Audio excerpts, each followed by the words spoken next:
Hello students, welcome back to my channel Gandhi Aalay GS classes. जिस तरीके से आपको पता है कि हमारे एनवीएस ने आपका एडमिट कार्ड रिलीज़ कर दिया 2 दिन पहले, तो आप लोग ऑफिशियल वेबसाइट पे जाके अपना एडमिट कार्ड निकाल सकते हैं। कौन कौन से सेंटर कहाँ कहाँ हैं वो आपको पता चल जाएगा। और अब हम 2 वीडियोज़ में हमारा आरटीआई एक्ट कंप्लीट करेंगे। आपको हम आधे आधे घंटे की 2 क्लासेस या फिर 1 घंटे की पूरी एक ही क्लास प्रोवाइड कर देंगे, जिसमें आपका राइट टू इन्फॉर्मेशन एक्ट पूरा कंप्लीट हो जाएगा।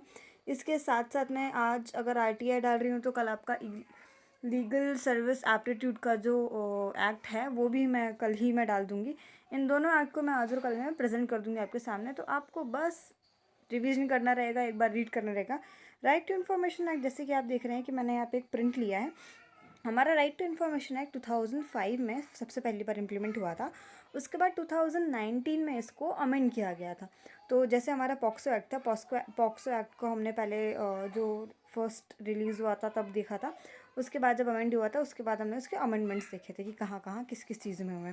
बट यहाँ हम राइट टू इन्फॉर्मेशन एक्ट में ऐसा करेंगे कि आपकी जितनी भी चीज़ें हैं अमेंडमेंट उसका, और साथ ही साथ पहले में क्या स्टेब्लिश हुए थे रूल्स और सेक्शंस वगैरह, वो हम एक साथ ही देखेंगे, साथ ही साथ देखते हुए चलेंगे, ताकि हमें ज़्यादा टाइम ना लगे और यहाँ पे भी हो। तो मैंने इसको अलग अलग इंडियन गैजेट से ना करके एक ही साथ के पीडीएफ में, एक ही पीडीएफ में आपको यहाँ पे कंबाइंडली मैं आपको यहाँ समझाने जा रही हूँ। तो बिना देरी करते हुए हम स्टार्ट करते हैं the right to information act 2005।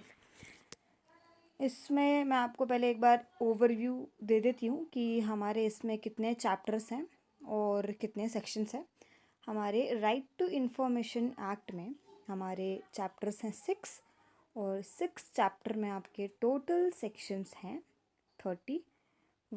फिर फर्स्ट एंड सेकेंड शेड्यूल है। तो अब हम आपको बताते हैं कि इन 6 चैप्टर्स और 31 सेक्शंस में क्या क्या बताया हुआ है। चैप्टर 1 में हमारे प्रिलिमिनरी के बारे में बताया गया है, जिसमें 2 सेक्शन है, जिसमें फर्स्ट सेक्शन हमारा short title extended and commencement है। देन सेकंड सेक्शन हमारे डेफिनेशंस के बारे में बताया गया है।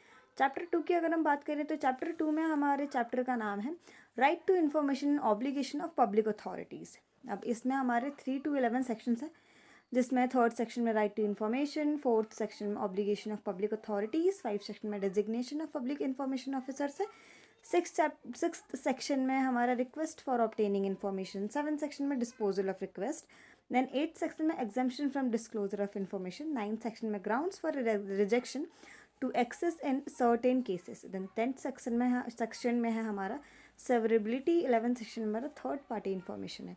चैप्टर 3 में हम जाते हैं। चैप्टर 3 में हमारा द सेंट्रल इन्फॉर्मेशन कमीशन है, जिसमें 3 सेक्शन है, सेक्शन 12, 13 एंड 14। इसमें 12th सेक्शन में हमारा constitution of central information commission है। 13 सेक्शन में terms of office and conditions of services है। 14th सेक्शन में हमारा removal of chief information commission और इन्फॉर्मेशन कमिश्नर है। नाउ चैप्टर 4 की हम अगर बात करते हैं तो चैप्टर 4 में हमारे पास 3 सेक्शन है, जिसमें द स्टेट इन्फॉर्मेशन कमीशन है। 3 सेक्शन में हमारे 15, 16, 17 सेक्शन है। 15 सेक्शन में हमारे कॉन्स्टिट्यूशन ऑफ स्टेट इन्फॉर्मेशन है। देन 16 सेक्शन में term of office and condition है। 17th में removal of state chief information commissioner और स्टेट इन्फॉर्मेशन कमिश्नर है।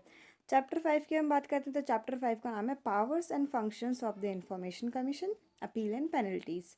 नाउ इसमें हमारे सेक्शन 18 है और 19 और 20, 3 सेक्शन है। 19 में हमारा अपील और 20 में पेनल्टीज बताई गई। The last chapter is chapter 6 miscellaneous. Miscellaneous में हमारे सेक्शन 21 से लेके सेक्शन 31 तक है, जिसमें आपको बताए गए हुए हैं 21 सेक्शन में आपका protection of action taken in good faith, section 22 में act to have overriding effect, section 23 में bar of jurisdiction of courts है, सेक्शन 24 में act not to apply to certain organisations, then section 25 monitoring and reporting, section 26 appropriate government to prepare programs, 27 section में आपका power to make rules by appropriate government, 28 section में power to make rules by competent authorities, section 29 laying of rules, section 30 power to remove difficulties, 31 repeal। तो इस तरीके से हम देख सकते हैं 31 सेक्शन चैप्टर 6 में हमारा आरटीआई एक्ट कंप्लीट हो जाएगा। आरटीआई एक्ट में नॉर्मल आपको एक आरटीआई एक्ट के बारे में बताना चाहती हूँ that bringing information to citizen. हमारे 2005 में आरटीआई एक्ट में यहाँ पे बोला गया था कि बहुत सी चीज़ें ऐसे होती हैं जो गवर्नमेंट करते हैं बट पब्लिक को उसके बारे में उतना पता नहीं होता है, इन्फॉर्मेशन उतनी नहीं होती है। तो अब भाई हमें कहाँ से पता चलेगा कि जो पैसा हम टैक्स दे रहे हैं या बहुत सी जो चीज़ें गवर्नमेंट कर रही हैं, प्रोग्राम स्कीम्स वगैरह कर रही हैं, वो किस तरीके से कर रही हैं, क्या क्या उसमें प्रोसेस हुआ है, क्या नहीं हुआ है, उसकी इन्फॉर्मेशन हमें कैसे पता चलेगी। तो उसके थ्रू हमारे यहाँ पे आपका आरटीआई एक्ट 2005 स्टेब्लिश किया गया था। तो इसमें हम आपका देखते हैं that right to information act 2005 mandates timely response to citizens request for government information. It is an initiative taken by Department of Personnel and Training, Ministry of Personnel, Public Grievances and Pensions to provide a RTI portal gateway to the citizen for quick search of information on the details of first appellate authorities, PIOS, etc. amongst others. Besides access to RTI, related information disclosures published on the web by various public authorities under the Government of Indian Act as well as the state government. अब यहाँ पे दिया गया है कि ये जो हमारा आरटीआई एक्ट इनिशिएटिव है ये किसके द्वारा किया गया है, ये हमारे department of personal and training, ministry of personal ministry के थ्रू यहाँ पे इसको इनिशिएट किया गया है। अब इसमें अगर आपको बहुत सारी, जैसे कि मैंने आपको बताया, आपको इन्फॉर्मेशन चाहिए तो उसमें ये आपका ध्यान देता है और आपको सारी इन्फॉर्मेशन प्रोवाइड करता है। और इसमें आपका आप सिर्फ सेंट्रल गवर्नमेंट से या फिर सिर्फ स्टेट गवर्नमेंट से इन्फॉर्मेशन नहीं ले सकते। अगर आपको लगता है कि कोई चीज़ ऐसी है जो सेंट्रल गवर्नमेंट से रिलेटेड और आपको उसकी इन्फॉर्मेशन चाहिए, आपको वो भी मिल जाएगी। अगर कोई चीज़ स्टेट गवर्नमेंट से रिलेटेड है तो आपको उसकी भी इन्फॉर्मेशन मिल जाएगी। अगर आपको स्टेट गवर्नमेंट और सेंट्रल गवर्नमेंट दोनों से ही रिलेटेड अगर कोई स्कीम या कोई पॉलिसी या कोई ऐसी चीज़ है जिसके बारे में आपको इन्फॉर्मेशन चाहिए तो वो भी आपको मिल जाएगा। मतलब इन शॉर्ट आपको गवर्नमेंट द्वारा की गई सारी चीज़ों का इन्फॉर्मेशन इस राइट टू इन्फॉर्मेशन एक्ट 2005 के थ्रू से मिल जाएगा।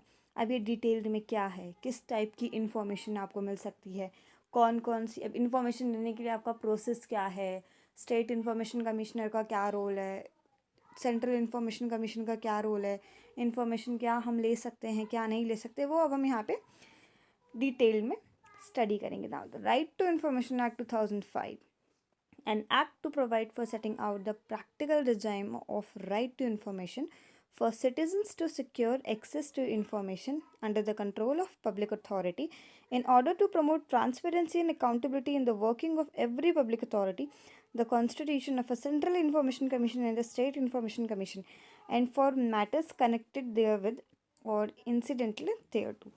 अब यहाँ पे आपको कोई भी इंफॉर्मेशन का एक्सेस करने के लिए, आप अगर इंडिया के सिटीज़न हैं और आपको कोई भी गवर्नमेंट की इंफॉर्मेशन चाहिए तो स्टेट गवर्नमेंट और central government, central information commissioner, ये आपको सारी प्रोवाइड करेंगे। Where is the constitution of India has established democratic republic, ये सारा का सारा सारे एक्ट में ये डेफिनेशन वगैरह मिलती है। तो मेन हम यहाँ पे आते हैं that be it enacted by parliament 56th year of the republic of India as a follows. हमारे इंडिपेंडेंट के 56th ईयर पे हमारा ये आरटीआई एक्ट 2005 स्टेब्लिश हुआ था हमारे इंडिया में। अब चैप्टर 1 प्रिलिमिनरी का हम सेक्शन 1 देखेंगे। सेक्शन 1 है short title extended and commencement.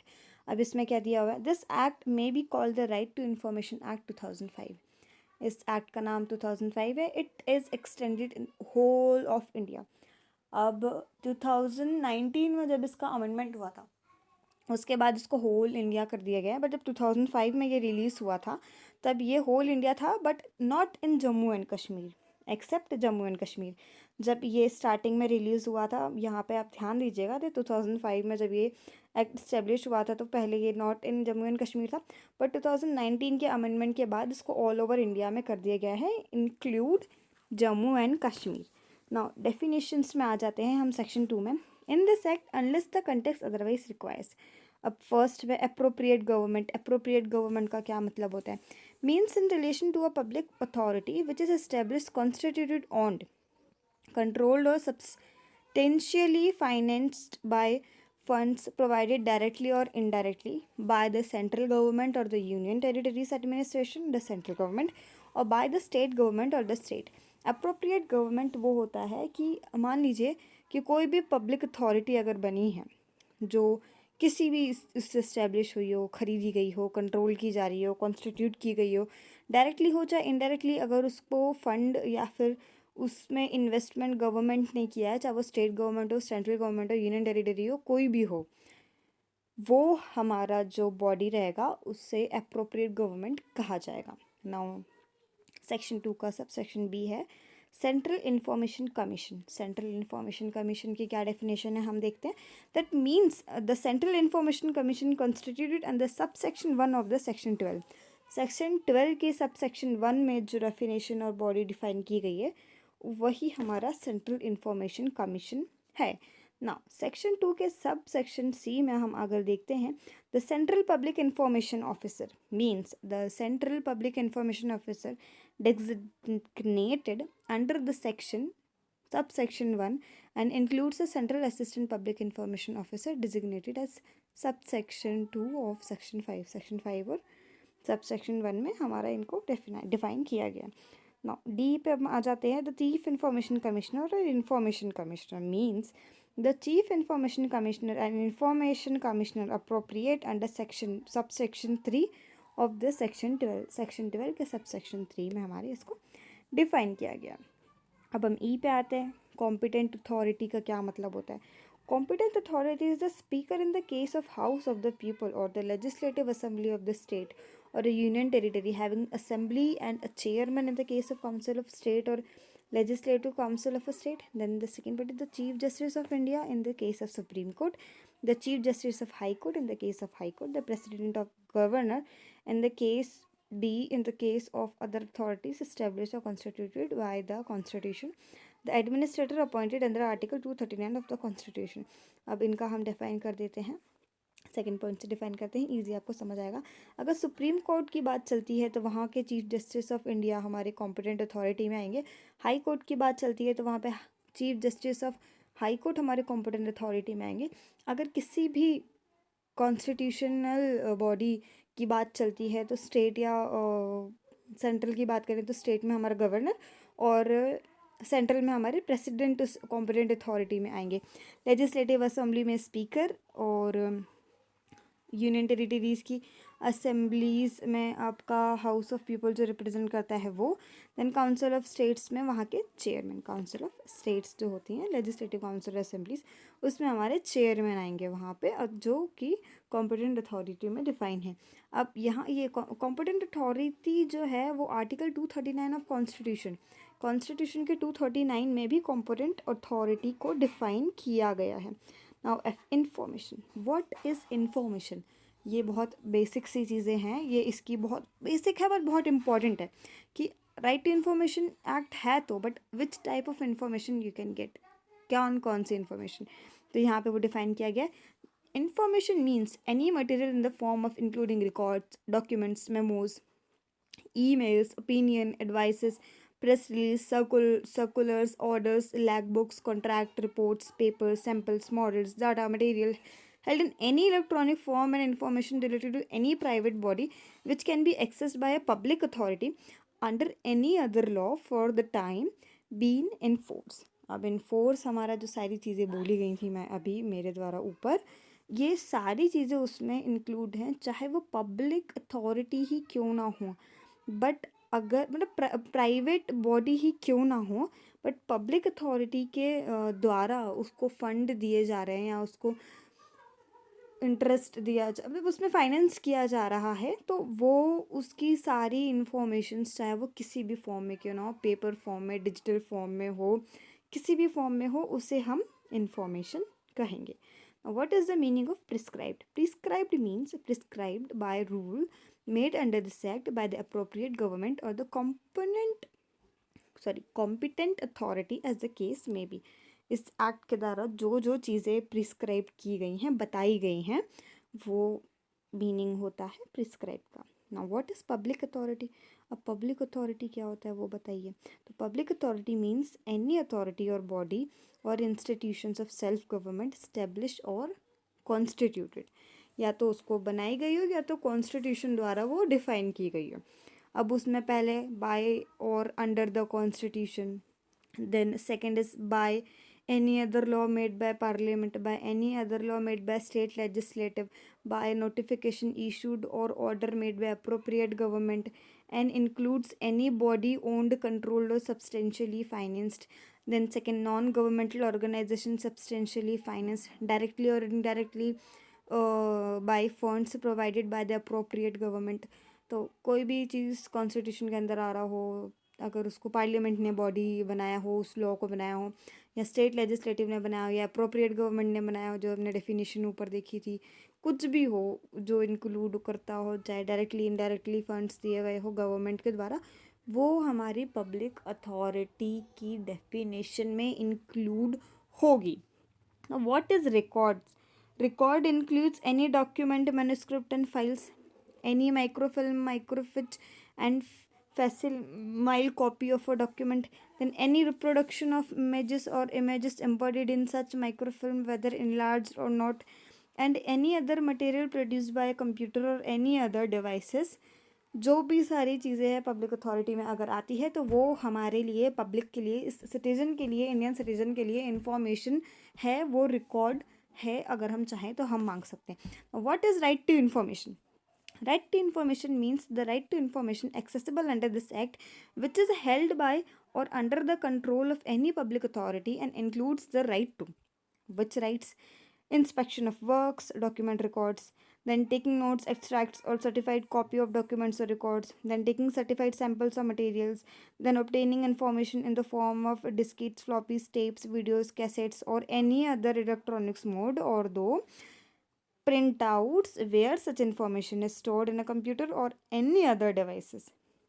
Right to information, कोई भी काम, कागजात, records, documents, notes, extracts, copy of document, sample of material, disk, floppy, tape, video, cassette, कोई भी इलेक्ट्रॉनिक डिवाइस, प्रिंट आउट या किसी भी ज़रिए से आपने स्टोर किया गया हो, कुछ भी हो, वो आपका पेन ड्राइव हो, आपकी आईडी हो, आईडी पे सेव किया हो, पेपर वर्क में सेव किया हो, ब्लूप्रिंट में किसी भी तरीके से अगर आपने उसको सेव किया है तो वो राइट टू इन्फॉर्मेशन के अंतर्गत आता है। नाउ के State Information Commission. What is State Information Commission? State Information Commission. The State Information Commission instituted under subsection 1 of the section 15. Section 15 के सबसेक्शन 1 में हमारा स्टेट इन्फॉर्मेशन कमीशन के बारे में बताया गया। Now next definition is state chief information commission and state information commissioner. Means the state chief information commissioner or the state information commissioner appointed under subsection 3 of section 15। section 15 के subsection 3 में इनका appointment दिया गया। now state public information officer means the state public information officer designated under subsection 1 includes the state assistant public information officer designated under subsection 2 of section 5। Section 5 के subsection 1 और subsection 2 में हमारा इन दोनों का डेफिनेशन, अपॉइंटमेंट, डेजिग्नेशन दिया गया। और third party, what is third party? Third party means a person other than the citizen making the request for information and includes the public authority. Third party वो है जो सिटीजन के अलावा है, citizen नहीं है हमारे इंडिया का, लेकिन पब्लिक अथॉरिटी में वो किसी न किसी तरीके से इंक्लूड है। तो इस तरीके से हमने चैप्टर 1 यहाँ पे हमारा कंप्लीट किया। चैप्टर 1 में हमने हमारे शॉर्ट टाइटल कमेंसमेंट देखे और जो जो डेफिनेशंस हमें यहाँ पे दी गई थी वो हमने यहाँ पे इनकी पूरी की। अब हम आ जाते हैं चैप्टर 2 पे। What is chapter 2? चैप्टर 2 में हमारा 3 से लेके 11 सेक्शन तक यहाँ पे डिफाइन किया गया। चैप्टर 2 का हमारा नाम है, चैप्टर 2 का नाम है right to information and obligation of public authority. अब यहाँ पे हम डिटेल में देखेंगे कि what is the meaning of right to information of public authority का क्या क्या ऑब्लिगेशन है क्या नहीं है, हमारे इंडियन सिटीजन्स कहाँ कहाँ तक पहुँच रख सकते हैं और क्या क्या ऐसे फ़ायदे हैं जो इस राइट टू इन्फॉर्मेशन एक्ट से सिटीजन उठा सकते हैं, पर उठाते नहीं हैं क्योंकि उनको पता ही नहीं है ये क्या है क्या नहीं है, इस चीज़ के बारे में इन्फॉर्मेशन ही नहीं होती है।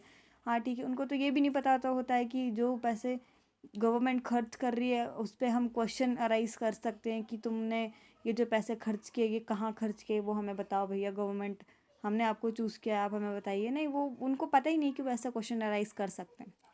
तो हमें इसको यहाँ पे पढ़ना है, देखना है क्या है ये। नाउ सेक्शन 3 पे हम आ जाते हैं। Right to information. What is right to information? Subject to the provision of this act, all citizens shall have the right to information.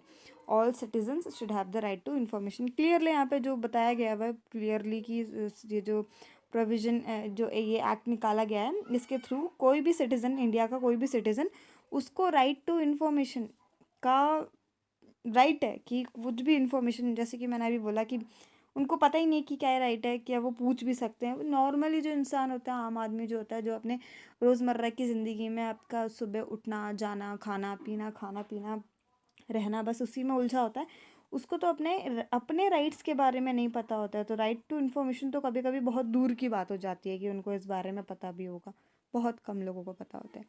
Section 4 में अगर हम आ जाते हैं, obligations of public authorities. Public authority के क्या क्या ऑब्लिगेशंस होते हैं? That every public authority shawl, क्या क्या होता है? First, maintain all it's records duly catalogued and indexes in a manner in the form of which facilitated the Right to Information Act. This act and ensure that all records that are appropriate to the computerized are within a reasonable time and subject to availability of resources computerized and connected through a network all over the country, a different system so that the access to such records is facilitated. Now B, published within 120 days from the enactment of this act the particulars of its organization, functions and duties, the powers and duties of its officers and employees. अब देखिए इसमें इतने सारे points हैं, इतने सारे points मैं read ना करते हुए आपको इन शॉर्ट में ये आपको डिफ़ाइन कर देती हूँ कि हमारे सेक्शन 4 में कहा क्या है। अभी देखिए सेक्शन 4, हमारे जो राइट टू इन्फॉर्मेशन एक्ट आया वो 2005 में आया है। ओके, अब हमारी पब्लिक अथॉरिटीज़ और सारी चीज़ें कब से काम कर रही हैं भाई? जब से हमारा कॉन्स्टिट्यूशन बना है 1947 से काम कर रही हैं। अब अगर मान लीजिए कोई 2005 में ये एक्ट आया है और बोलता है कि हमें भैया बताओ 1947 के टाइम पे, इस टाइम पे क्या क्या खर्चा किया, कहाँ किया, बताइए, तो इतना तो पॉसिबल नहीं हो पाएगा ना। आपका 2005 में ये जब एक्ट आया है तो कैसे हो सकता है? तो 2005 के एक्ट में इसमें बताया गया है कि 120 डेज़ का आपको इनेक्टमेंट के बाद के 120 डेज़ के बाद से आप पूछ सकते हो कि हाँ भाई गवर्नमेंट में क्या चल रहा है, क्या नहीं चल रहा है। पुराने रिकॉर्ड्स अगर मिले तो मिले, बट एक्ट के इनेक्टमेंट के बाद आपको 120 डेज़ के बाद आपको एक्ट की सारी इन्फॉर्मेशन मिल जाएगी, क्या है क्या नहीं है, कौन सी ऑर्गेनाइजेशन है, कौन सा फंक्शन है, सब कुछ आपको यहाँ पे मिल जाएगा। अभी लास्ट में ये आपको एक छोटा सा एक्सप्लेनेशन दे देते हैं हम सेक्शन 4 का, that for the purpose of subsection 3 and 4 designated means making known or communicated the information to the public through notice boards, newspaper, public announcement, media, broadcast and intent or any other means including inspection of office of any public authority. अब public authorities में आपका जैसे होता है ना, बहुत सी योजनाएं वगैरह होती हैं, बहुत सी स्कीम्स पॉलिसीज़ होते हैं जो आपके न्यूज़पेपर वगैरह में जो नेता लोग होते हैं वो अपनी प्रशंसा के लिए पूरा डाल देते हैं, भाई ऐसा ऐसा वैसा वैसा। तो जो भी चीज़ें ऐसा उसमें होता है पब्लिक अथॉरिटी में आता है, नोटिस बोर्ड वगैरह में, जो भी अगर आपको चाहे तो आपको मिल सकता है। तो सारी चीज़ें आपको मिल जाएंगी जो भी पब्लिक अथॉरिटी में इंक्लूड होती हैं, डायरेक्टली इनडायरेक्टली पब्लिक के द्वारा, गवर्नमेंट के द्वारा फाइनेंस की जाती है, इन्वेस्टमेंट किया जाता है, उसमें उन सब का इन्फॉर्मेशन आपको मिलेगा। Now, designation of public information officer. Now, what is designation of public information officer? इसके बारे में हम यहाँ पे देखते हैं। Now, every public authority shall within 100 days of the enactment of this act designated as many officers as the central public information officer or state public information officer as the case may be in all administrative units or offices under it as may be necessary to provide information to persons requesting for the information under this act.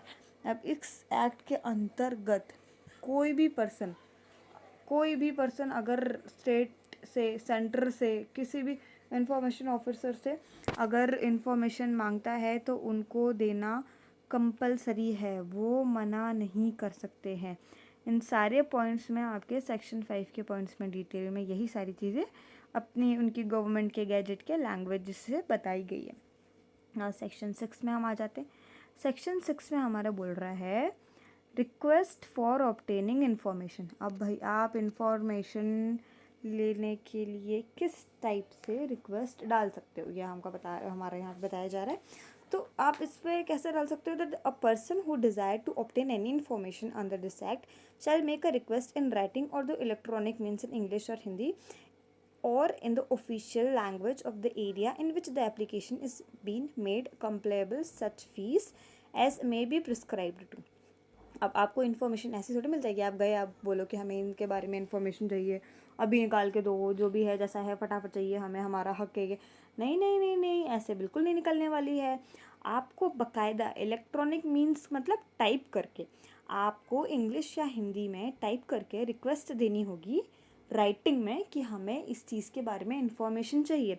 या फिर आप जिस भी state में हैं उस state में उन स्टेट की ऑफिशियल लैंग्वेज में आप उनको जाके टाइप करके इलेक्ट्रॉनिक मीन्स में उनको दीजिए।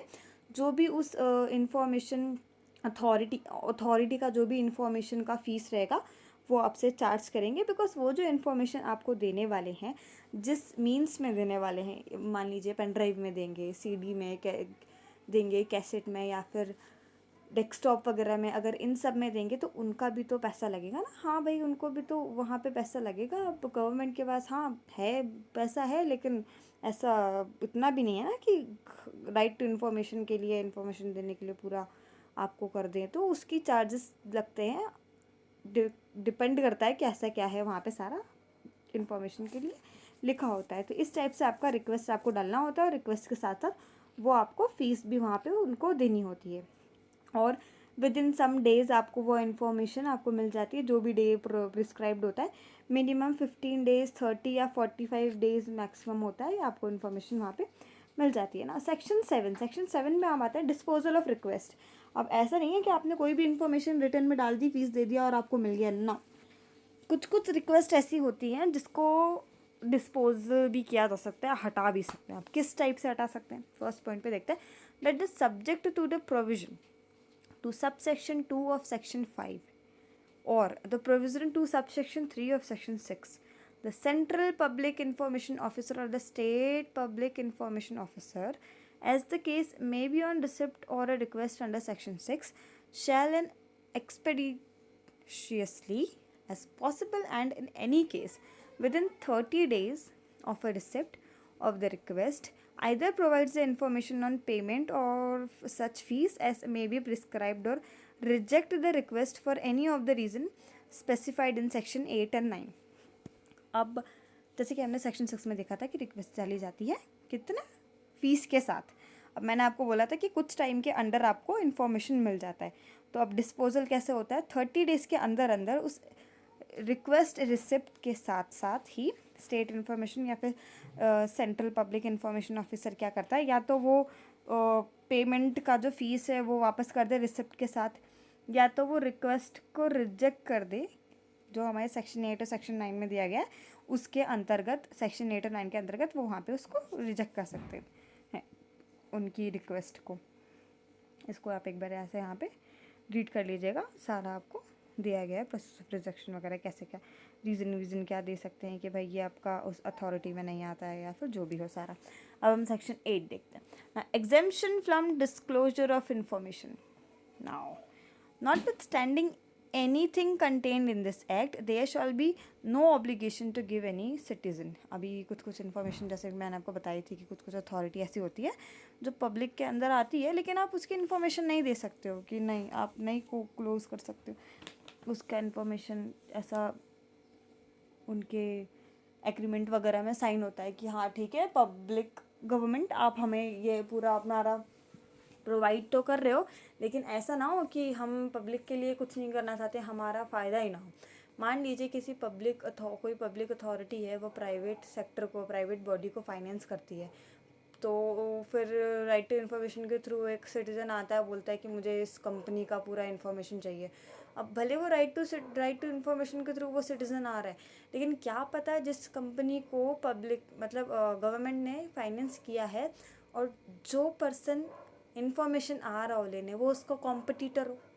फिर आपका कुछ ऐसी चीज़ें हो सकती हैं, फार्मूला ब्लूप्रिंट ऐसा हो सकते हैं कि अगर मान लीजिए वो पब्लिक हो जाए तो उस प्राइवेट बॉडी को नुकसान हो जाए। तो ये सारी चीज़ें भी थोड़ी ध्यान रखनी पड़ती है इसके अंतर्गत। ठीक है, पब्लिक अथॉरिटी जो है गवर्नमेंट उसको प्राइवेट बॉडी को फाइनेंस कर रही है, लेकिन उसका पूरा ध्यान देना होता है उनको कि ऐसा ना हो कि उन गवर्नमेंट की इन्फॉर्मेशन देने की वजह से उस प्राइवेट अथॉरिटी को प्राइवेट बॉडी को नुकसान हो जाए। ये सारी चीज़ें भी हमें उनको थोड़ी क्या पूरी बहुत ज़्यादा ही ध्यान देनी होती है। सेक्शन 8 में हम आते हैं। सेक्शन 8 में आपका है that information disclosure of which would prejudice the effect sovereignty and integrity of Indian security. अब चलिए वो तो प्राइवेट और पब्लिक की बात हो गई, ठीक है। अब डिफेंस, चलिए डिफेंस आपका आर्मी ये सब हमारा आता है, अंदर आता है, आपका गवर्नमेंट के अंदर आता है। लेकिन अब अगर कोई सिटीज़न उसकी इन्फॉर्मेशन मांगे तो हम वो भी नहीं दे सकते हैं ना। आपका मान लीजिए कुछ बहुत ही ज़्यादा सीरियस डिस्कशन हो, बहुत सीक्रेटली उसको मैटर को सॉल्व करना हो, या फिर इन फ्यूचर भी उस चीज़ को हम पब्लिक के सामने नहीं ला सकते, तो उन सारी चीज़ों का भी हमें ध्यान रखना होता है कि हम इनको कभी लीक ना करें। इसलिए हमारे जो पूरी इंटरनेशनली जो पीस है हमारी, जो इंडिया की पीस है, ब्रदरहुड है बाकी कंट्रीज़ के साथ, कहीं वो ना टूट जाए। तो ये सारी चीज़ें भी ध्यान रखते हुए कुछ कुछ चीज़ें होती हैं जिनकी इन्फॉर्मेशन हम राइट टू इन्फॉर्मेशन एक्ट में प्रोवाइड नहीं कर सकते because of that little such things. अब एक और हम अगर बात करते हैं, पार्लियामेंट में जो डिस्कशन होता है, पार्लियामेंट के जो डिस्कशन होते हैं, जो सारी चीज़ें होती हैं, कभी अगर आपने सुना हो तो पार्लियामेंट की चीज़ें आप बाहर नहीं बोल सकते हो। वहाँ पे अंदर जो भी डिस्कशन होता है या जो भी बातें होती है वो सारी चीज़ें बहुत ज़्यादा ही प्राइवेट होती हैं। आप ठीक है स्कीम पॉलिसीज़ इन सब की बातें कर लोगे, लेकिन वहाँ पे जो डिस्कशन हुआ है, जो बातें हुए, जो डेली बेसिस पे वहाँ पे चीज़ें होती हैं, नहीं वो प्रोवाइड नहीं किया जाता है। It's just like private coachings के आपको नोट्स मिल जाएंगे सारी चीज़ें, लेकिन कोचिंग का जो मटेरियल, जो इन्फॉर्मेशन, जो अंदर की चीज़ें होती हैं समझाने वाली, उसके लिए तो आपको कोचिंग ज्वाइन करना पड़ेगा। उसका चीज़ें आपको बाहर लीक नहीं करा सकते हैं, उसके लिए आपको मेंबरशिप पर सब्सक्रिप्शन लेना पड़ेगा। It's just like that. Parliament में आपका सारी चीज़ें आपको डिटेल बता दिया जाता है, बट अंदर की जो बातें होती हैं उनको भी बाहर रिलीज़ नहीं किया जाता है। तो सेक्शन 8 में हमारा यही बताया गया है कि कौन कौन सी ऐसी इन्फॉर्मेशन है जो पब्लिक को नहीं बता सकते हैं। नाउ अब हम आते हैं सेक्शन 9 में। सेक्शन 9 है grounds for rejection to access in certain cases.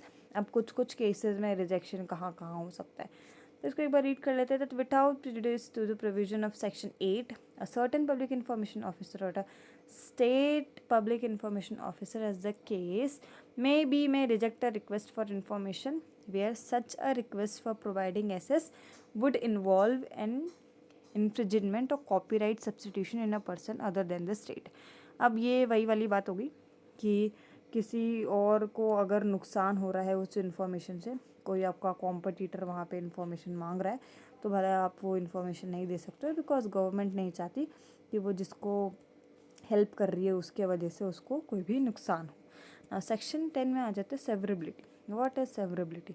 Where a request for access to information is rejected on the ground that it is in relation to information which is exempted from disclosure, then notwithstanding any contented in this exempt from disclosure under this act and which reasonably be served from any part of that contain exempt informations।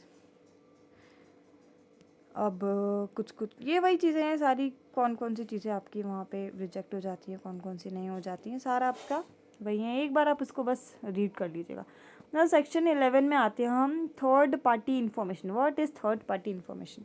Third party information क्या होता है? जैसे हमने अभी starting में definition देख ली थी, but अभी हम इसका पूरा का पूरा एक ज़रा पढ़ तो ले ज़रा क्या दिया गया है यहाँ पर सारा। तो ये दिया गया तो where a central public information officer or a state public information officer as the case may be intends to disclose any information or records of part thereof on a request made under this act which relates to or that been supplied by a third party and has been treated as confidential by that third party. Central Public Information Officer, State Public Information Officer sees may be solved within the 5 days for the receipt. Commercial, हाँ ठीक है भाई, ये आपका देखो दिया गया है थर्ड पार्टी का, जो हमने दिया हुआ था सारी इन्फॉर्मेशन कि थर्ड पार्टी जो है वो इन्फॉर्मेशन ले सकती है कि नहीं ले सकती, वो इसमें पूरा का पूरा बता दिया गया है. अब लास्ट का हम ये जो 2-3 पॉइंट्स हमने किए हुए थे, तब third party shall within 10 days from the date of receipt such as notice be opportunity to make representation against the proposed inclusion. 40 days as a receipt of the under section 6 third party being given opportunity to representation under the section to make decisions to whether.